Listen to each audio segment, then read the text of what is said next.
Hello বন্ধুরা, আজকে ছোট্ট একটা ভিডিও নিয়ে চলে আসছি, তাও আবার চিকেন স্টিক। তো এই স্টিকটা আমি খুবই সহজেই বানিয়ে নেব।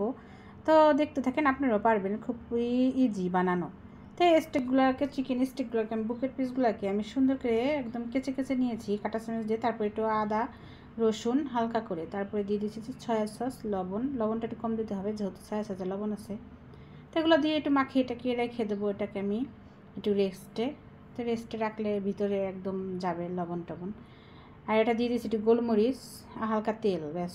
এগুলো অত মশলা লাগে না, হালকা মশলায়। আর এই যে প্যান দিয়ে দিয়েছিলাম, তারপরে চুলা দিয়ে দিয়েছি। এই যে আমি এখানে একটা একটা করে একদম স্টেকগুলোকে একেবারে ভেজে নিব। আর একটু ব্রাউন ব্রাউন কালার হবে। আর তারপরে দিয়ে দিয়েছি একটু বাটারটা দিলে আরও ফ্লেভারটা সুন্দর আসে। তো এই যে কত সুন্দর লোভনীয় হয়েছে, মাশাল্লাহ, খেতেও খুব মজা ছিল। আর এগুলো নান হোক, রুটি হোক, পরোটা হোক, সব কিছুর সাথে, সাদা ভাতের সাথেও যায়, পোলাওর সাথেও যায়, খুবই ভালো লাগে, খেয়ে দেখবেন। আর আমার কাছে একটু মাশরুম ছিল, যে ক্যাং, তো তাও দিয়ে দিয়েছি। তো এটার সাথে ভালোই লেগেছে, মাশাল্লাহ, খেয়ে খুব ভালো লেগেছে। আপনারা বানিয়ে খেয়ে দেখবেন, খুবই অল্প সময়ের ভিতরে বানানো যায়।